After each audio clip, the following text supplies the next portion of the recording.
The lake behind the narrator's property had always been a quiet refuge, a still water sanctuary tucked behind a stretch of evergreens and gentle hills.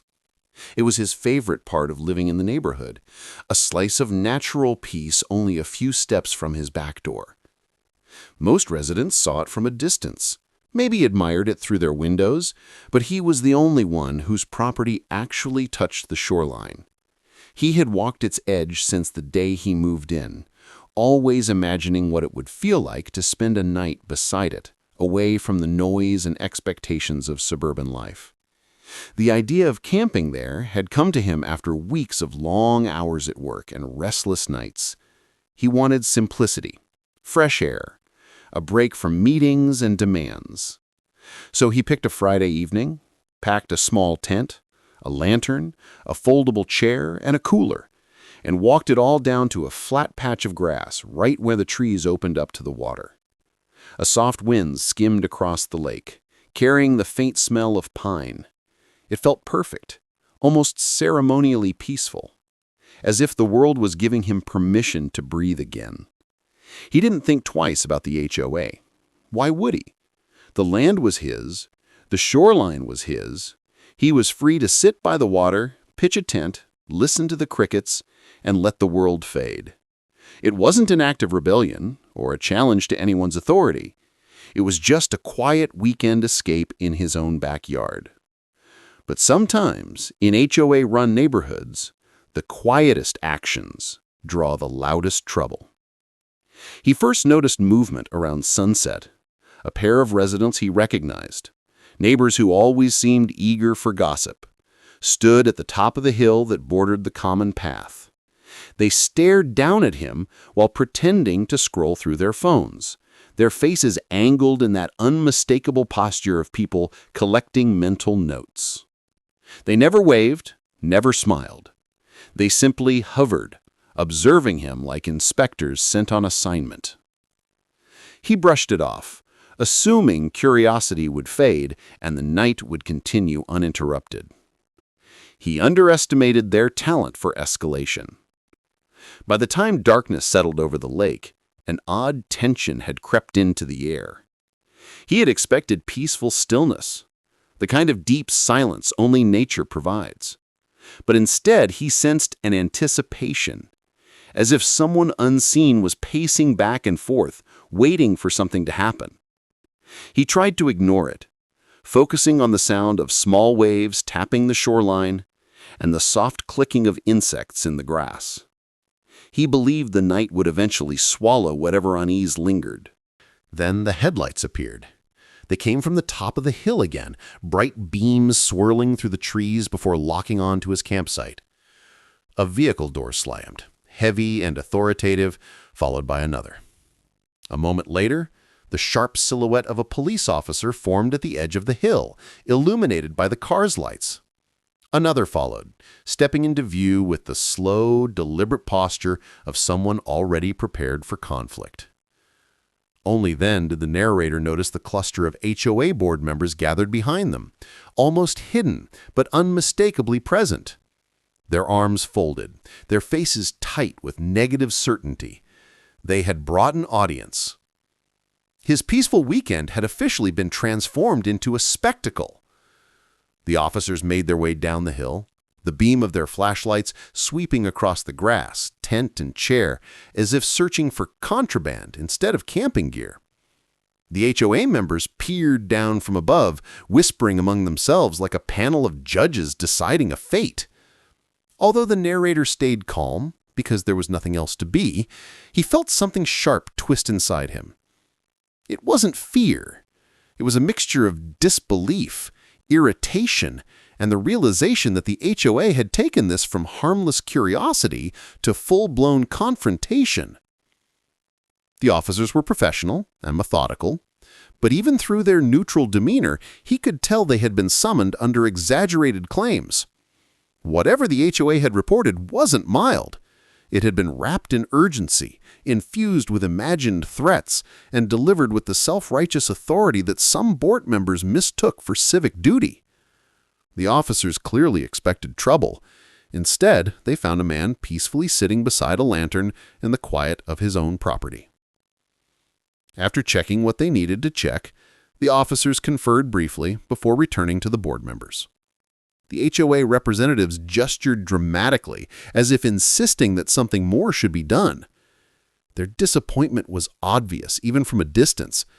They weren't satisfied with the officers finding no issue. They wanted a victory, proof that their control extended beyond bylaws and common areas. When the officers eventually left, their tires crunching over gravel, the HOA remained on the hill, staring down with expressions that blended irritation and determination. They didn't come down. They didn't speak. They simply watched.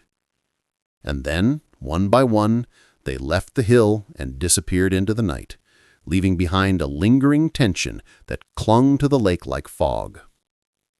The narrator sat beside the water long after they were gone, listening to the ripples and thinking. Something inside him shifted. This wasn't about the tent.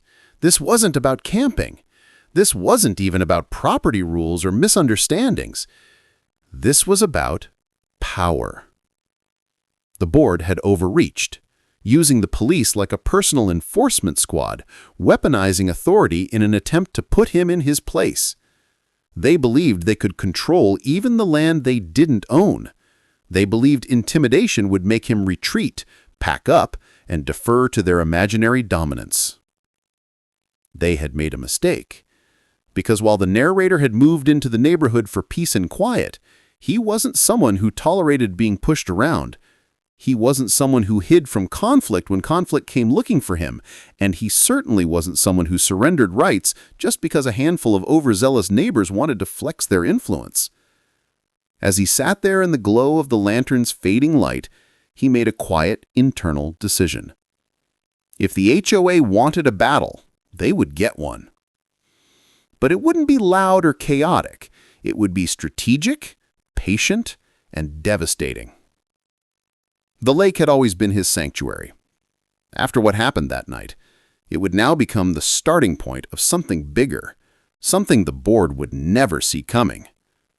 And as the sky shifted from deep black to muted gray, hinting at the first suggestion of dawn, the narrator understood that the weekend was no longer about relaxation.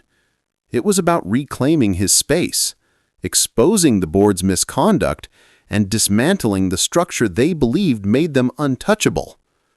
The first move was already forming in his mind. The weekend after the police encounter, the neighborhood seemed to shift in tone. What had once been a quiet, predictable collection of perfectly trimmed lawns and identical mailboxes now felt like a place under quiet surveillance. The HOA board members, especially the president, behaved as though I had committed some grand offense, even though what I had done was nothing more than enjoy my own property. Their reaction, however, suggested they weren't finished, not even close.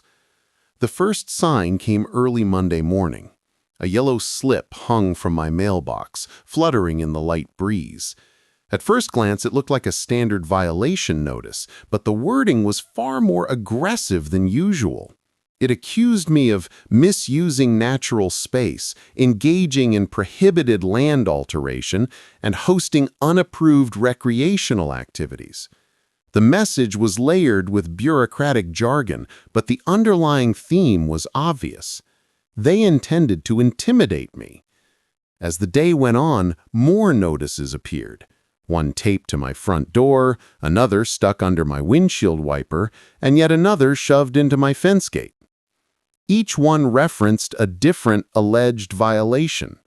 Some were absurd, claiming things like improper shading around water features or unauthorized placement of temporary structures, claims that barely made sense, especially since everything I had done was on my private property. The volume of notices made it painfully clear that this was not about genuine concerns. This was punishment, retaliation, and ego wrapped in official formatting. It wasn't only the notices, By midweek, I noticed HOA board members walking by my property multiple times a day. They didn't speak, they didn't greet, and they certainly didn't hide their intention. They paused to stare at the lake, frowned at the campsite location, even though it was no longer set up, and took photos of every angle of my yard. They acted like detectives inspecting a crime scene. The whole display felt ridiculous, yet they carried themselves with the confidence of people convinced of their authority. Storytelling. My neighbors, on the other hand, offered mixed reactions. Some whispered their support from a distance, careful not to be seen showing allegiance to me.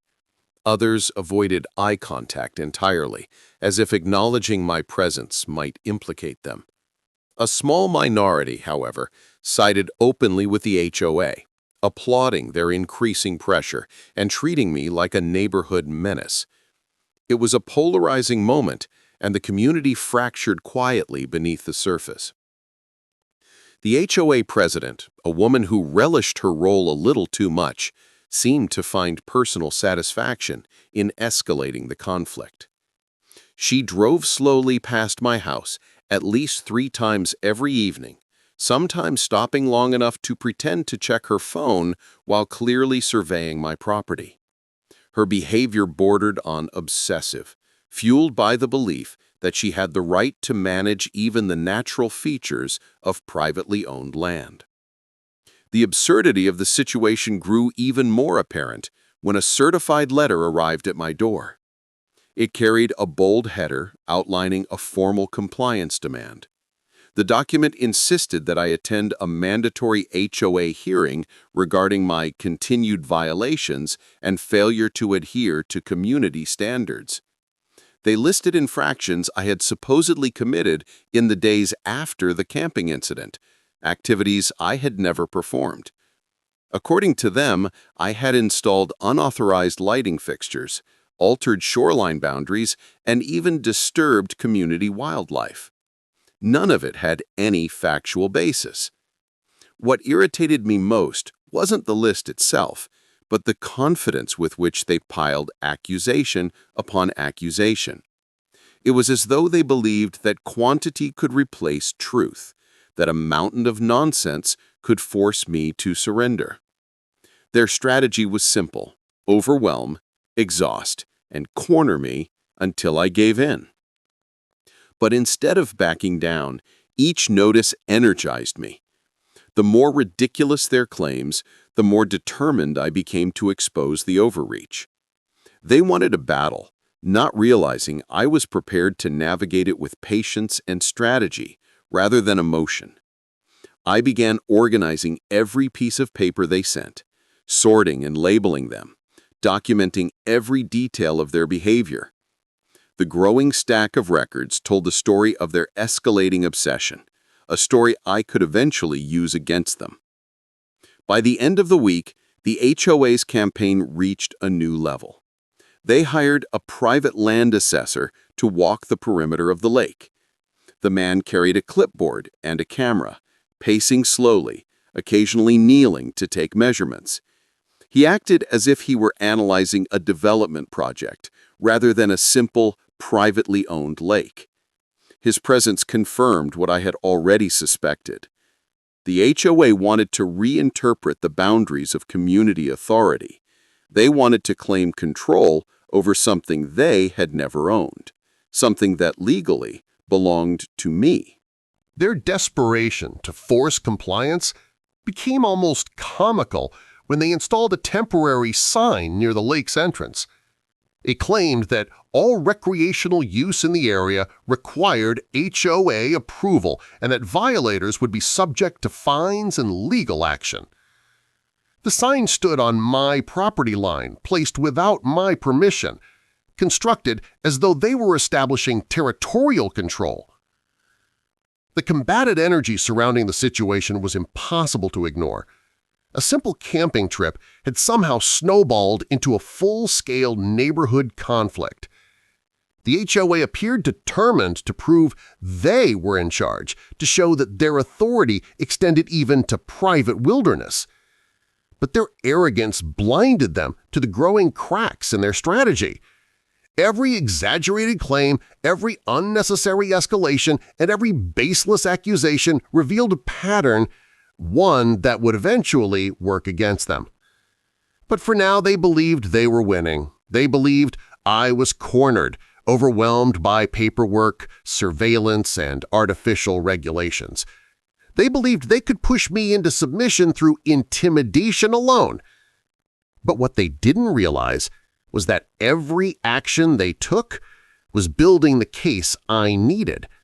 Every notice they delivered, every photo they snapped, every boundary they crossed was another thread in the unraveling of their power. They were constructing their own downfall without even recognizing it. As the week closed and the sun set over the still water of my lake, I stood quietly at the edge and watched the reflection ripple. The place that once represented peace now symbolized conflict, but it also represented leverage. The HOA had no idea what was coming next. They had no idea how thoroughly their actions would eventually backfire.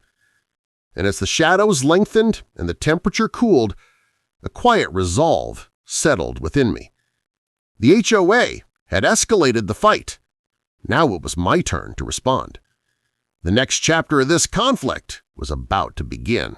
The following week unfolded like a slow rising storm, the kind that builds quietly on the horizon while everyone pretends the sky is still blue. After the incident at the lake, the air in the neighborhood changed. People looked longer. Whispers traveled faster. Even the HOA board members, usually composed of feigned smiles and clipped politeness, carried themselves with a new stiffness, as though they had unanimously decided I was now the community's greatest threat. The first sign of escalation appeared on my doorstep early Monday morning. It was a thick envelope, heavier than anything the HOA had ever delivered before.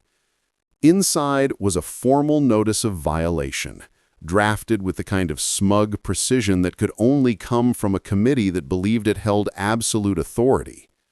They claimed I had illegally occupied common recreational grounds, even though the lake sat entirely within my property boundaries, documented and surveyed long before the HOA ever existed.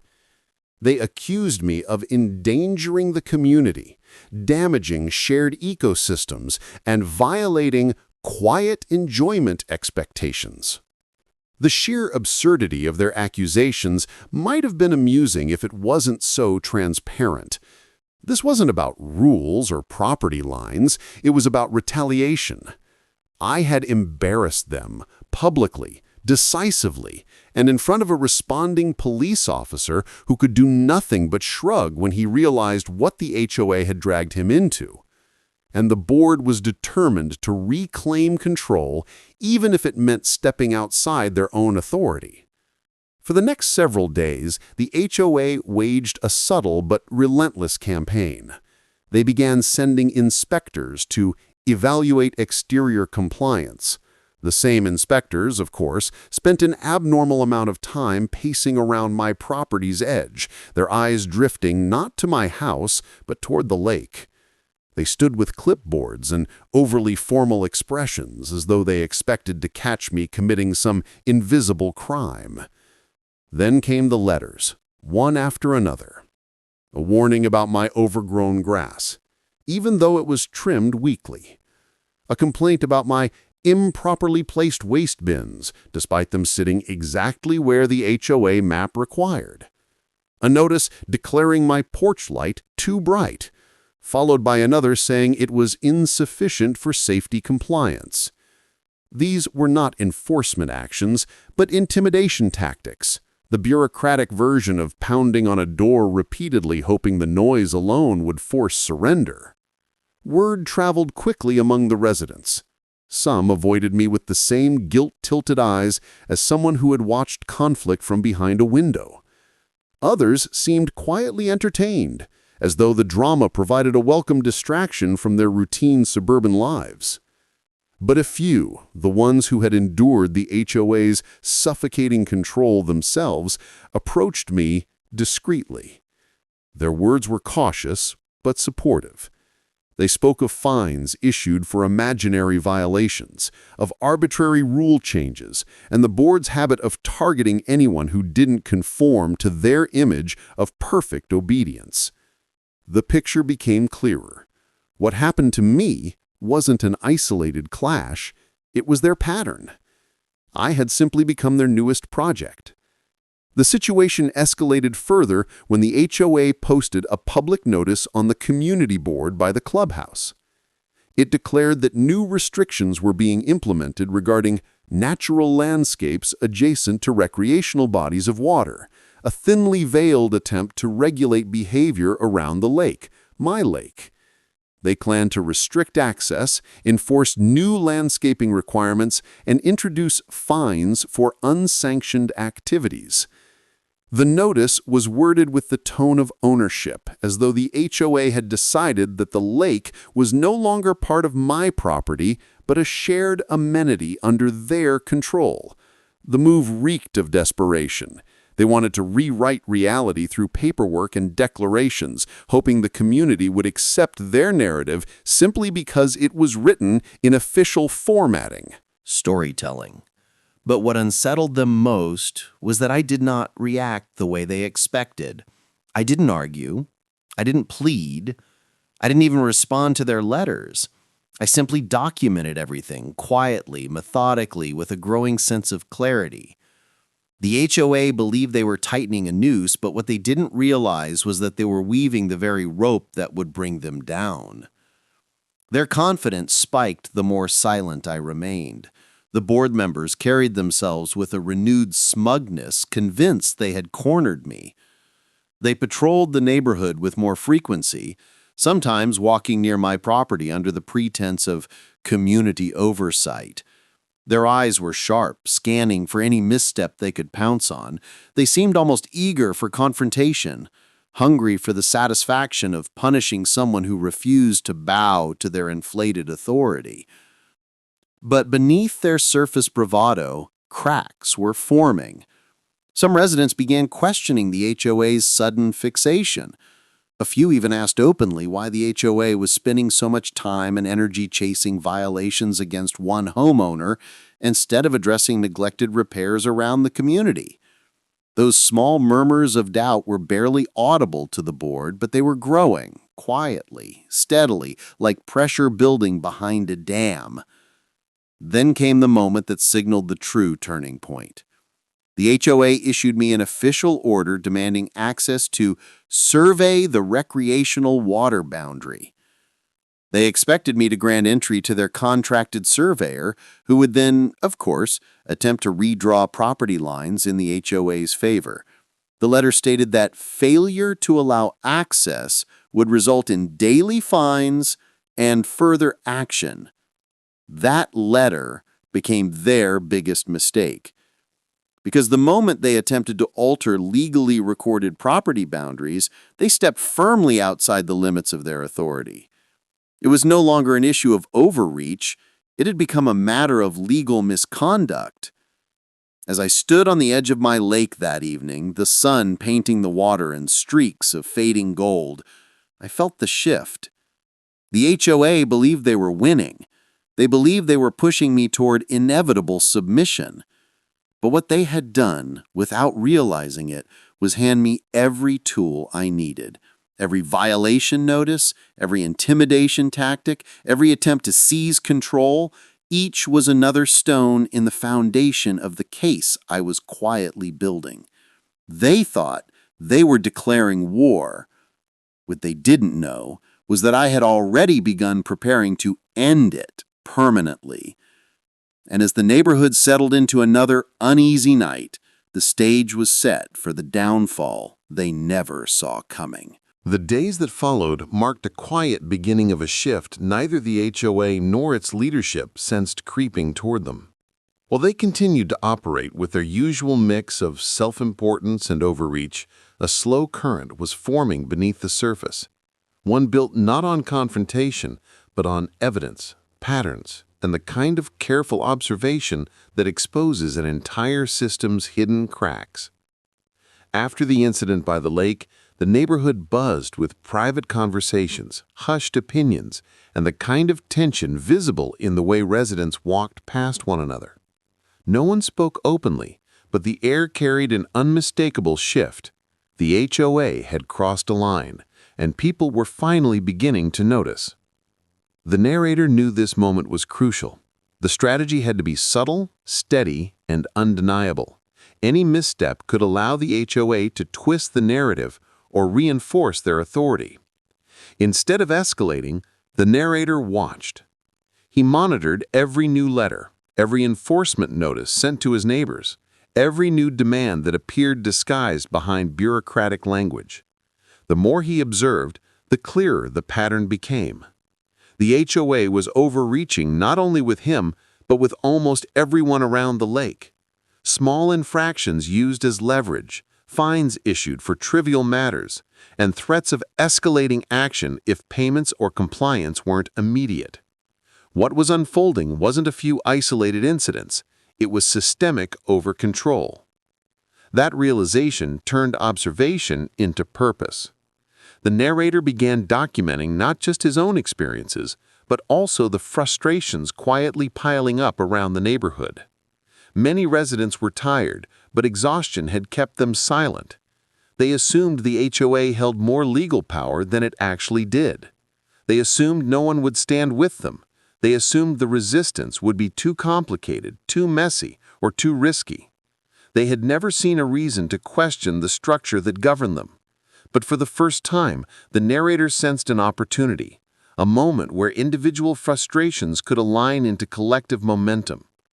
He continued gathering information in a way that felt almost investigatory. It wasn't about retaliation, it was about clarity. He reviewed the bylaws, cross-referenced them with state property regulations, and slowly uncovered discrepancies the HOA board had likely hoped no one would ever examine closely. Some rules weren't updated. Others were unenforceable. A few contradicted state law entirely. The narrator realized the HOA had been operating under a hybrid of legitimate rules and made-up authority, an illusion of power propped up by residents' fear of conflict and the board's intimidating reputation. Gradually, he began receiving quiet messages, neighbors asking subtle questions, hoping for guidance, wondering if he had also noticed what felt increasingly intrusive. People who once avoided conflict were starting to admit that things had been off for a long time. His unexpected run-in with the police near the lake had become something of a turning point for them as well. If the HOA was willing to escalate to law enforcement over a harmless camping setup, what would stop them from escalating over anything else? The incident had made everyone rethink what they had accepted for far too long. Storytelling. With each passing day, the narrator's plan sharpened. His approach wasn't about creating chaos, but about allowing the HOA to expose its own instability. He filed formal requests for documentation, something homeowners were entitled to but rarely used. He asked for transparency reports, budget breakdowns, and meeting minutes. Under legal obligation, the HOA had to provide them, though they did so reluctantly. Their hesitation only strengthened the narrator's resolve. The more he read, the more inconsistencies surfaced. The financial records revealed questionable expenditures. The meeting minutes showed important votes conducted improperly or without quorum. And the budgets? Those were the most revealing of all. Funds were being used in ways that raised far more questions than answers. The narrator didn't confront them publicly, not yet. Instead, he stored everything safely, building a foundation of facts that the HOA would never be able to deny. Each piece of information pushed the plan closer to its final form, a form he kept to himself for the moment. He wanted the truth to speak for itself. Meanwhile, the HOA board members sensed something was shifting, though they couldn't pinpoint what. They attempted to maintain their posture of control, sending more notices, trying to reinforce their authority, but there was a new hesitation in their tone. Their usually confident messages seemed more defensive, more eager to reassert power, as if they felt it slipping. The residents responded differently now. Compliance slowed. More people questioned the letters. Some openly asked for clarification on policies they had never bothered to read before. Without intending to, the narrator had ignited something bigger than his personal conflict, a gradual awakening. As the groundwork solidified, the narrator prepared for the next phase. It wasn't enough to gather evidence. The residents needed to see the full picture collectively and clearly in a way that could no longer be dismissed or ignored. The HOA would not remain untouched for long. Their veneer of authority was starting to crack, and once a crack begins, the entire structure becomes vulnerable. The narrator carefully arranged the final steps of his plan, positioning each piece with patience and precision. Everything was moving toward a moment where truth would collide with the facade the HOA had built for years. They had called the police over a harmless moment of solitude beside the lake. They had overplayed their hand, and soon they would learn just how deeply that mistake would echo. As evening fell, he looked across the still, mirror-like surface of the lake, the place where the conflict had begun. The water reflected calmness, but underneath, currents moved with purpose. Just like the unfolding events, the stage was set, the foundation was prepared, and the moment of quiet before the storm was drawing to an end. The turning point had arrived, and what came next would change everything. The days following the Attorney General's quiet inquiry rippled through the neighborhood, like a silent storm building behind closed windows. No one spoke openly about what was happening, yet the tension was unmistakable. The HOA board members, once loud and overconfident, began moving differently, leaving meetings early, avoiding eye contact with neighbors, and sending out short, hastily written email notices that seemed more like warnings to themselves than announcements to the community. For the first time since the HOA had formed, the neighborhood felt less controlled and more unsettled, as if the entire structure was wobbling on stilts. Rumors leaked in fragments, drifting from driveway to driveway. Someone had overheard the treasurer arguing with the president about missing funds. Someone else claimed to have seen a state investigator walking around the HOA office late at night, and a few residents, emboldened by the sudden shift in authority, began quietly digging into old decisions the board had forced on them. Mistrust spread like wildfire, not toward me, but toward the very group that had always claimed to act in everyone's best interest. I kept a low profile as the storm gathered. I didn't know how deep the rot went, but it was clear that the lake incident had cracked something beneath the surface, revealing long-standing issues people had been too afraid to challenge. Now those issues were rising all at once, impossible to ignore. What had started as an overreaction to a harmless camping trip had grown into a spotlight over years of misuse, favoritism, and hidden decisions that residents had never given permission for. More neighbors began approaching me quietly, sometimes in the early mornings while walking their dogs, other times in the evenings when the streets were quiet. They expressed their frustration, their exhaustion, and their embarrassment over backing an HOA that no longer seemed aligned with the people it was supposed to serve. Some apologized for not supporting me sooner. Others admitted that the board had intimidated them or manipulated rules to maintain control. Every conversation added another piece to the puzzle, revealing a picture far more troubling than anything I initially expected. Meanwhile, the board tightened its grip in desperation. They issued sudden fines for minor fabricated violations. They sent threatening letters about yard decorations, mailbox colors, and vehicle placement, petty reminders of authority they felt slipping away. The more they pushed, the clearer their fear became, and the residents, once silent, began to notice the pattern. The HOA's behavior was no longer simply strict, it was frantic. The lake, ironically, became a symbol of their collapse. People walked by it more frequently, stopping to look across the water as though it represented something they hadn't realized they were missing. Freedom, simplicity, ownership of their own space. What had once been the target of the board's obsession was slowly transforming into a quiet rallying point. I continued maintaining the shoreline, clearing brush and keeping the walking path tidy, not as a statement, but because it was my property and part of my life. Yet every time a neighbor saw me out there working, I could sense their appreciation. They saw the contrast clearly, the HOA that tried to control everything, and the neighbor who simply lived peacefully until pushed too far. As the investigation deepened, documents surfaced, some leaked by insiders, others discovered during routine state inquiries. Misappropriated funds, questionable contracts, unauthorized dues increases, and unrecorded meetings formed a tangled web of misconduct. The HOA's unity shattered from within as members began blaming each other, hoping to shield themselves from consequences. Their once polished image dissolved into infighting, panic, and frantic attempts to repair what was already too broken to fix. I stayed in the background, offering help only when asked. I had never intended to lead a movement, nor did I want to be seen as the face of rebellion. My goal was simply to protect my rights and live peacefully. But now, the situation had grown far beyond my original dispute. The residents weren't fighting for me. They were fighting for themselves, their families, and their independence. The HOA had overplayed its hand for years, and now the consequences were coming not because of my actions alone, but because the truth finally had room to breathe.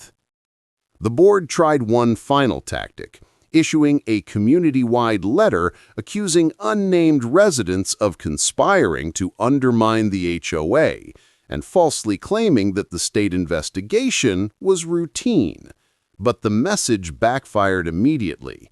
Neighbors recognized the desperation in the tone, the lack of transparency, and the contradictions between the letter's claims and what they had seen with their own eyes. Instead of restoring order, the letter accelerated their loss of trust. The board had revealed its greatest weakness, fear of no longer being in control. Soon after, a notice arrived announcing an emergency meeting. The HOA board framed it as an opportunity for clarification and reassessment. But the residents saw it for what it truly was, a final attempt to salvage their authority before the consequences became irreversible. The neighborhood buzzed with anticipation. Many had already prepared questions, evidence, and statements. The silence that had protected the board for so long had finally broken, and the truth was ready to surface. On the evening of the meeting, neighbors gathered in numbers larger than any event the HOA had ever hosted. Some came out of frustration, others out of curiosity, and a few simply wanted closure. As I approached the community center, I could feel the weight of the moment in the air, a collective understanding that something significant was about to happen. It wasn't anger driving them now, it was determination. The HOA board entered the room with forced confidence, trying to project authority despite the instability beneath their polished exterior. Their strained expressions betrayed their fear, their uncertainty, and their awareness that they no longer held the power they once wielded so freely. The meeting was about to begin, and the truth was moments away from being exposed fully. The weeks that followed the board's collapse carried a strange quietness across the neighborhood. For the first time since I had moved in, the air felt lighter, as if the tension that once clung to every rule, every notice, every petty confrontation had finally dissolved.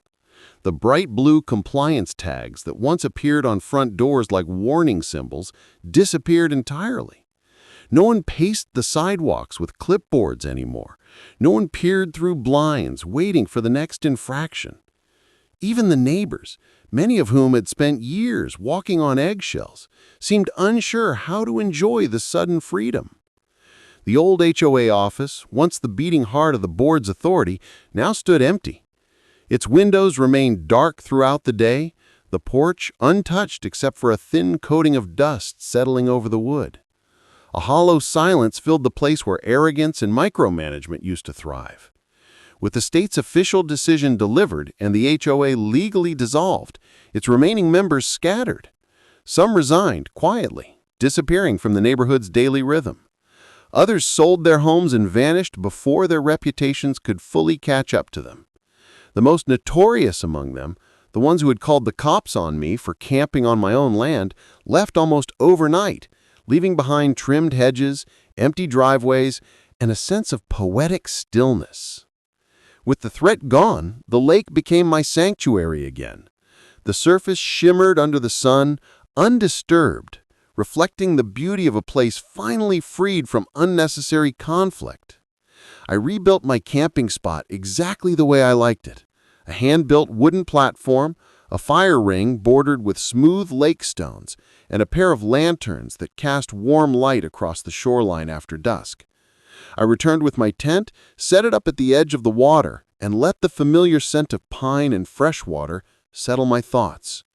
For the first time in months, I slept peacefully, without wondering whether flashing lights or HOA board members would intrude. But something unexpected happened.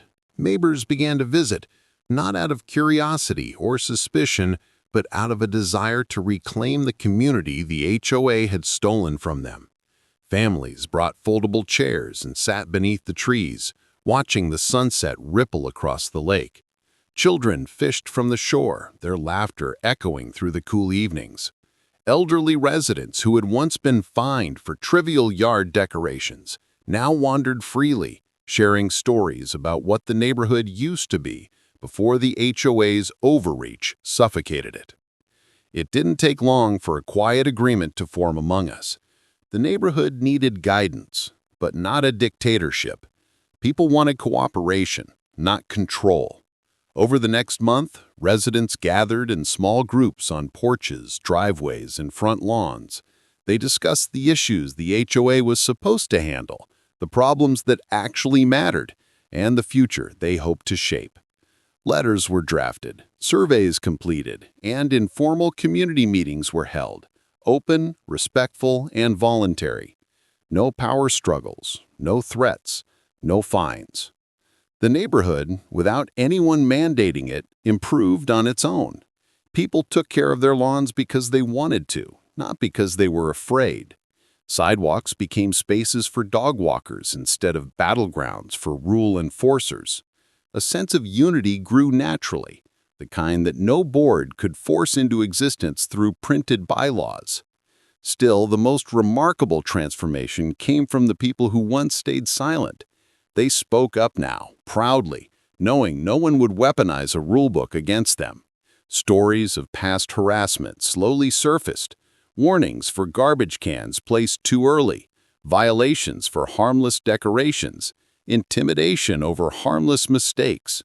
As they shared, it became clear that the HOA hadn't just monitored the neighborhood, it had stifled it. And now that era was over.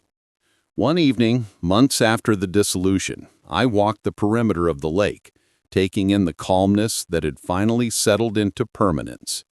The sky glowed in soft orange and lavender as the sun slipped behind the tree line. The water reflected the colors like liquid glass.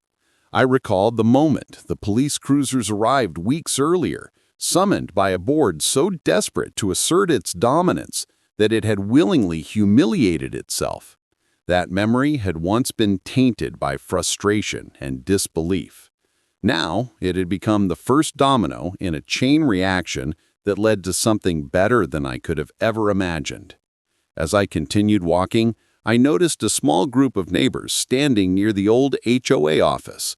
They had gathered with boxes, gloves, and trash bags. Without anyone ordering them to do it, they began cleaning out the abandoned building, preparing to convert it into a shared community center. They worked at their own pace, talking and laughing under the soft glow of porch lights. Even the children helped, chasing dust bunnies from the corners and carrying small items out to the curb. It struck me then how ironic it all was. The HOA had claimed it was essential for the neighborhood's order, yet the moment it fell apart, people came together in a way it never could have achieved. They were finally free to build a community on trust instead of fear. As I returned to my campsite for the night, the lanterns flickering softly beside the tent, I felt an overwhelming sense of closure. The lake, once a battleground, had returned to what it was always meant to be, a peaceful escape. The neighbors, once divided by the enforcement of petty rules, had begun to rediscover what it meant to live as part of a real community. And the HOA, once powerful and untouchable, had vanished entirely, undone by its own need for control and the simple truth that people will always push back when pushed too far. Lying in my sleeping bag, I listened to the gentle sounds of water moving against the shoreline. A cool breeze rustled the treetops. Everything felt settled, resolved, and balanced. The board was gone, the neighborhood was healing, and life had returned to a rhythm that no rule book could dictate.